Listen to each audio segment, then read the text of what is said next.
So hi guys, நம்ம இந்த வீடியோவில் பார்த்திங்க அப்படின்னா ஸ்லைஸ் கிரெடிட் கார்டை வச்சு எப்படி ரீசார்ஜ் பண்ணிக்க முடியும் அப்படின்றத இந்த வீடியோவில் பார்க்க போகிறோம்.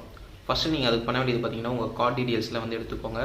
அந்த 16 டிஜிட் நம்பர் இருக்கும் அது, அப்புறம் எக்ஸ்பைரி டேட்டு, அதுக்கப்புறம் பார்த்திங்கன்னா சிவிவி கோட் பார்த்திங்க அப்படின்னா கார்டுக்கு பேக் சைடில் இருக்கும். ஸோ அதை வந்து நோட் பண்ணிக்கோங்க. அப்படி இல்லை அப்படின்னா ஆப் ஸ்லைஸ் ஆப் வச்சுருப்பீங்க, அதிலே பார்த்திங்க அப்படின்னா நீங்கள் கார்டு டீட்டெயில்ஸ் எடுத்துக்க முடியும். இதெல்லாம் நீங்கள் முன்னாடியே எடுத்து வச்சுக்கோங்க, ஓகேவா?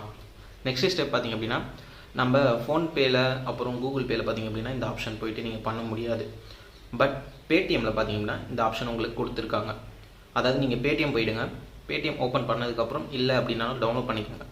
ஓப்பன் பண்ணதுக்கப்புறம் நீங்கள் அதில் ரீசார்ஜ் நார்மல் ரீசார்ஜ் ஆப்ஷன் இருக்கும். ஸோ அதுக்கு போய்ட்டு உங்கள் நம்பர் கொடுத்துக்கோங்க. அதுக்கப்புறம் பார்த்திங்கன்னா என்ன பிளான் அப்படின்றது செலக்ட் பண்ணிக்கோங்க, ஓகேவா? செலக்ட் பண்ணதுக்கு அப்புறம் நீங்கள் பேமெண்ட் மெத்தடில் கிரெடிட் கார்டு அப்படின்ற ஒரு ஆப்ஷன் வந்து அதில் காமிக்கும். அந்த கிரெடிட் கார்டில் நீங்கள் இந்த டீட்டெயில்ஸ் எல்லாத்தையுமே போட்டிங்க அப்படின்னா உங்களுக்கு ஒன் டைம் பாஸ்வேர்டு வந்து கேட்கும், சரிங்களா? அதுக்கு வந்து பார்த்திங்கன்னா உங்களுக்கு ஒரு மெசேஜ் வரும். நீங்கள் ஒன் டைம் பாஸ்வேர்டை நீங்கள் அப்ளை பண்ணிங்க அப்படின்னா உங்கள் ஸ்லைஸ் அக்கௌண்ட்லேருந்து பைசா எடுத்துப்பாங்க. இதில் சில பேர் வந்து ஒரு மிஸ்டேக் பண்ணிடுவீங்க. கார்டை வந்து ஆன்லைன் டிரான்சாக்ஷனுக்கு வந்து ஆக்டிவேட் பண்ணி வைக்கணும். எதில் அப்படின்னா ஸ்லைஸ் வந்து ஆப்பில் வந்து உங்களுக்கு கார்டு டிரான்சாக்ஷன் ஆக்டிவேஷன் அப்படின்னு இருக்கும். ஆன்லைன் டிரான்சாக்ஷனு, அப்புறம் கார்டு ஒய்ஃபை ஆக்டிவேட் பண்ணி வைக்கிறது, அந்த ஒரு செட்டிங் இருக்கும்.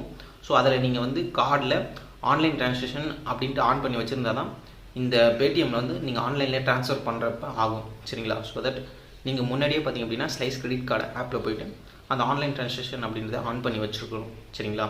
அதை ஆன் பண்ணிவிட்டு அதுக்கப்புறமேட்டு இதில் வந்து கார்டு டீட்டெயில்ஸ் பேடிஎம்மில் போட்டுட்டு அதிலேருந்து நீங்கள் பார்த்திங்க அப்படின்னா பே கொடுத்தீங்கன்னா பே ஆகிடும், சரிங்களா? நான் உங்களுக்கு ஸ்க்ரீன்ஷாட் காமிக்கிறேன். என்னால் அந்த ப்ராசஸ் ஸ்க்ரீன்ஷாட் வந்து பேடிஎம்மில் எடுக்க முடியல, சரிங்களா? So that's all about this video. Thank you.